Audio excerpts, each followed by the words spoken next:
নমস্কার, আমি ডক্টর কল্যাণকর কেকেএম ল্যাব লেজার সার্জিক্যাল সেন্টার থেকে কথা বলছি। নমস্কার। লেজারের মাধ্যমে পাইলস অপারেশন সম্পর্কে আপনি তো পাইলসের কিছু অপারেশন লেজারে করেন, কিছু স্টেপলারে করেন, তো আপনার কি মনে হয় যে লেজারে করে বেশি সুবিধা হয় না স্টেপলারে করে বেশি সুবিধা হয়? হ্যাঁ, আপনি ঠিকই বলেছেন। কিছু পাইলস অপারেশন আমরা লেজারে করি আর কিছু আমরা স্টেপলারের মাধ্যমে করি। এটি হচ্ছে একটি স্টেপলার, যে পিপিএইচ স্টেপলার, যে স্টেপলারের মাধ্যমে আমরা অপারেশনগুলি স্টেপলারের মাধ্যমে করে থাকি। স্টেপলারে করার সুবিধা কি? হ্যাঁ, স্টেপলার করার সুবিধাটা কি, কেন আমরা কিছু স্টেপলারের মাধ্যমে করছি? আমরা স্টেপলারের প্রথম শুরু করি 2001 সাল থেকে। 2001 সাল থেকে যতদিন লেজার আসেনি, আমাদের বেশিরভাগ পাইলস অপারেশন আমরা স্টেপলারের মাধ্যমে করতাম। স্টেপলার করার মূল সুবিধাটা ছিল যে কম কেটে অপারেশনগুলি করা হতো এবং কম ব্লিডিং হতো, পেশেন্টকে একদিন কি দুদিনের মধ্যে আমরা ডিসচার্জ করে দিতে পারতাম। ইদানিংকালে আমরা স্টেপলারের মাধ্যমে শুধু বিশেষ ধরনের পাইলসকেই করছি, বাকিগুলো লেজারে করছি। যেরকম গ্রেড 4 পাইলস বা মিউকোজাল প্রোল্যাপস থাকলে আমরা স্টেপলারের মাধ্যমে করছি, নচেত আমরা লেজারের মাধ্যমে অন্য অপারেশনগুলি করছি। ফার্স্ট ডিগ্রি, সেকেন্ড ডিগ্রি বা থার্ড ডিগ্রি পাইলস অপারেশন আসলে এই মুহূর্তে আমরা লেজারকে প্রেফার করছি স্টেপলারের উপরে। স্টেপলারে আর কি অপারেশন করা সম্ভব? স্টেপলারে যেরকম 4 ডিগ্রি পাইলস আমরা করছি, স্টেপলারের মাধ্যমে অবস্ট্রাকটিভ ডিফিকেশন সিনড্রোম ওডিএস বলে এক রকমের হয় সমস্যা, সেই ওডিএস সমস্যাতেও আমরা স্টেপলারকে ব্যবহার করে থাকি। তখন আমরা একটা না দুটো কিংবা অনেক সময় 3টে স্টেপলার ব্যবহার করতে হয়। সিরিয়াল স্টেপলার দিয়ে আমাদের সার্জারি করতে হয় ওডিএস এ। মিউকোজাল প্রোল্যাপস বা রেক্টোসেল সার্জারিও কিন্তু বহু ক্ষেত্রে আমরা স্টেপলারের মাধ্যমে করে থাকি। তাই স্টেপলার যে একদম চলে গেছে তা নয়, স্টেপলারের ব্যবহার কিন্তু এখন খুব সিলেক্টিভ হয়েছে। গ্রেড 4 পাইলস, মিউকোজাল প্রোল্যাপস, কারো ওডিএস থাকলে, রেক্টোসিল, এই ধরনের বিভিন্ন সিচুয়েশনে আমরা স্টেপলারকে ব্যবহার করে থাকছি। লেজার অপারেশন কবে থেকে স্টার্ট করলেন? লেজার অপারেশনটা যখন আমরা স্টেপলার করতাম 2001 সাল থেকে, 2015 সাল নাগাদ আমরা লেজারটিকে হাতে পেলাম এবং লেজার অপারেশন আমরা 2015 সালে প্রথম আমি শুরু করি এবং ভারতবর্ষে আমি হচ্ছে প্রথম সার্জন যিনি 2015 সালে লেজারের মাধ্যমে পাইলস অপারেশন শুরু হয় এবং বিশ্বেও ঠিক একই সময় পাইলস অপারেশন লেজারের মাধ্যমে শুরু হয় এবং আজকে বিগত 10 বছর হয়ে গেছে এই লেজার অপারেশন পাইলসের মাধ্যমে হচ্ছে।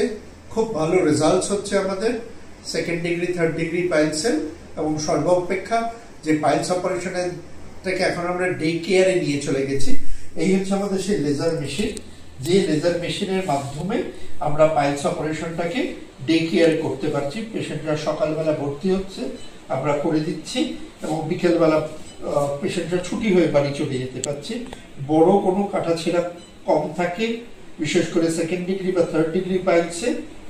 কিছু ক্ষেত্রে 4 ডিগ্রি পাইলস আমরা লেজারে করতে পারি, কিন্তু 4 ডিগ্রি পাইলসের জন্য সাবেকি প্রথায় যেটা আমরা মিলগ্যান এন্ড মর্গ্যান হেমারোডেক্টমি, যেটা আজকে 200 বছর ধরে চলে আসছে, সেই সার্জারিটাও বিশেষ করে 4 ডিগ্রির জন্য খুব ভালো সার্জারি, রেকারেন্স কম হয়, বা স্টেপলারের মাধ্যমে করলে খুব ভালো।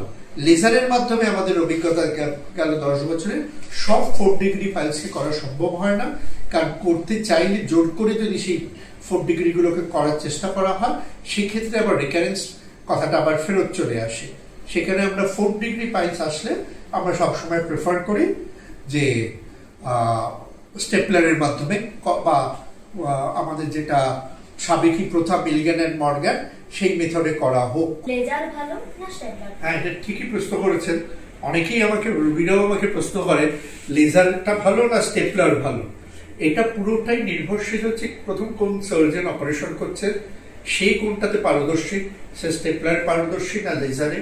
আর আমরা যারা স্টেপলার এবং লেজার, কারণ আমি 2001 থেকে 2015-16 সাল পর্যন্ত ধরুন কয়েক হাজার স্টেপলার করেছি, পরবর্তীকালে 2015 থেকে 25 পর্যন্ত প্রায় আবার কয়েক হাজার লেজার করেছি। আমাদের কাছে হচ্ছে কেস সিলেকশন।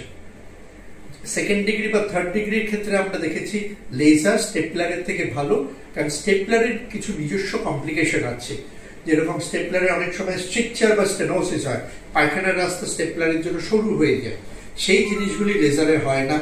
অনেক ক্ষেত্রে দেখা যায় যে অপারেশনের 7-8 দিন বাদে খুব ব্লিডিং হয় স্টেপলারে, সেই প্রবলেমগুলো আমরা, বা পায়খানা ধরে রাখা নিয়েও কিছু কিছু ক্ষেত্রে প্রবলেম স্টেপলারে, বা আর্জেন্সি বলি যে পায়খানা পেলেই দৌড়ে যেতে হবে, এই ধরনের প্রবলেম স্টেপলারে বেশি হয়।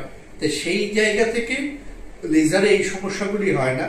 তাই স্টেপলারে সেকেন্ড বা থার্ড ডিগ্রি যেগুলো লেজারে করা সম্ভব, আমরা আজকের দুনিয়ায় আজকে দাঁড়িয়ে সেগুলি সবই আমরা লেজারে প্রেফার করি, লেজারে করতে চাই।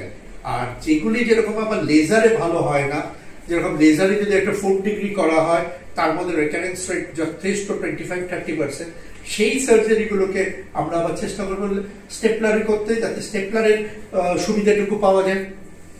এই জায়গাটা ডাক্তারের উপরে ছেড়ে দিতে হবে রুগীকে, যে কোনভাবে করলে রুগীর সবচেয়ে বেশি বেনিফিট আসবে। আশা করি আপনারা স্টেপলার এবং লেজার নিয়ে আপনাদের মনে একটা ধারণা আমি তৈরি করতে পারলাম। নমস্কার। নমস্কার।